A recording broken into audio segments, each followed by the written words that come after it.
Yesterday, we reflected on Mary as star of the sea, shining as our guide through the storms of life. Today, the journey takes us to the quiet shore of humility, the foundation of every virtue.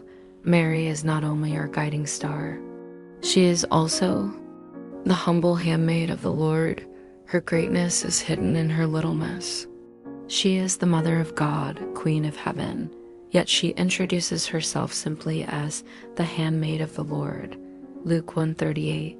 In a world that prizes power, recognition, and self-assertion, Mary's humility shines as a radical alternative.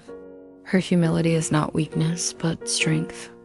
It is the soil in which God's grace could take root and bear fruit for the whole world. To walk with Mary is to learn humility, not false self-deprecation, but the joyful truth of knowing who we are before God, loved, small, and totally dependent on Him. The angel Gabriel appears to Mary in Nazareth, a small, hidden village, to announce the greatest mission in human history, the incarnation of the Son of God. Mary's response is not pride or fear, but trustful humility. Behold, I am the handmaid of the Lord. Let it be to me according to your word. Luke 1:38.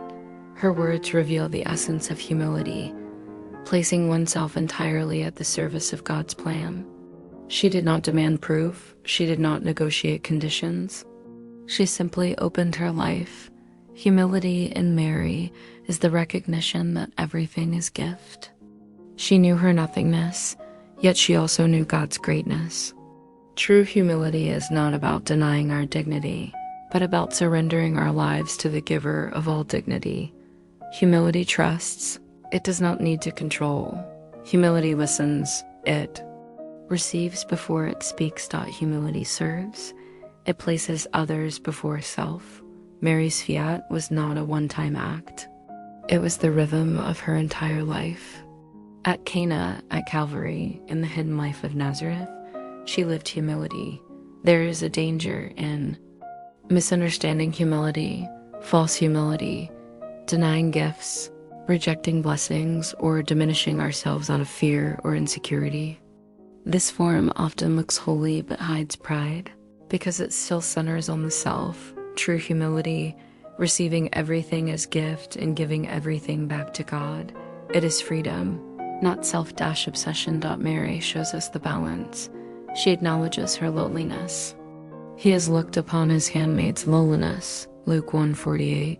She acknowledges God's greatness. The Mighty One has done great things for me, and holy is his name. Luke 1:49. Notice how she does not say, I have done great things. Her Magnificat is not self-centered, but God-centered. True humility is the soil for joy. A proud heart is restless because it always compares, competes, seeks validation. A humble heart rests in God and therefore sings. When we embrace Mary's humility, we learn to live with freedom, no longer enslaved to opinions, achievements, or appearances. Take a moment to breathe deeply. Place yourself in God's presence. Imagine Mary standing quietly beside you, her eyes gentle, her posture calm, her hands folded in prayer. Pray slowly. Mary, handmaid of the Lord, teach me humility. Teach me to listen before I speak, to trust before I worry, to serve before I seek recognition. Teach me to see myself as God sees me, small but infinitely loved. Remove pride from my heart, the pride that blinds me, hardens me, isolates me. Lead me into your humility so that Christ may live more fully in me. Pause.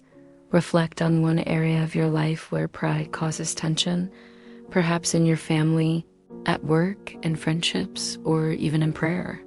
Imagine placing this area into Mary's hands. Ask her to help you respond not with defensiveness, but with humility.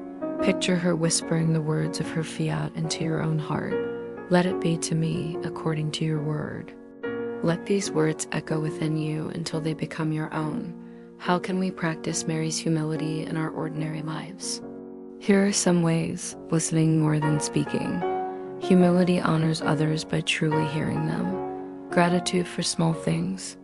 Humility recognizes every blessing as gift. Serving without recognition. Humility acts out of love, not applause. Admitting limitations.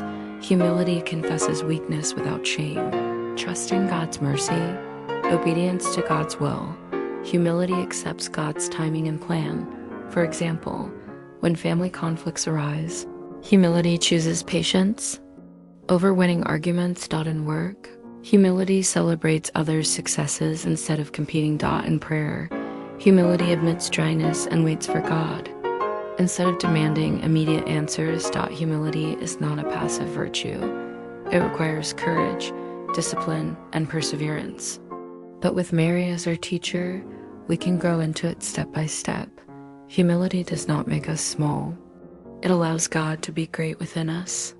From humility flows every other virtue: faith, trusting God's word even when we don't understand; hope, resting in God's promises, not our own control; love, placing others before self; peace, letting go of pride, envy, comparison. Look at the saints: Francis of Assisi, Thérèse of Lisieux, Mother Teresa.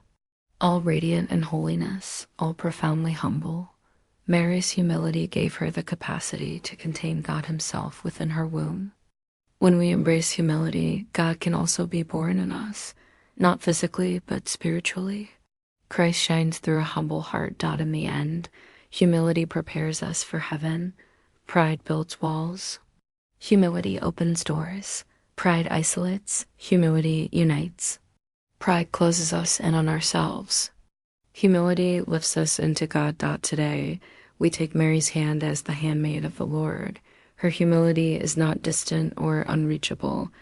It is a daily practice, a constant yes. May her fiat become ours. May we live with quiet trust, with joyful surrender, with open hearts. And may we echo her words, not just in prayer, but in every choice. Behold, I am the servant of the Lord. Let it be to me according to your word.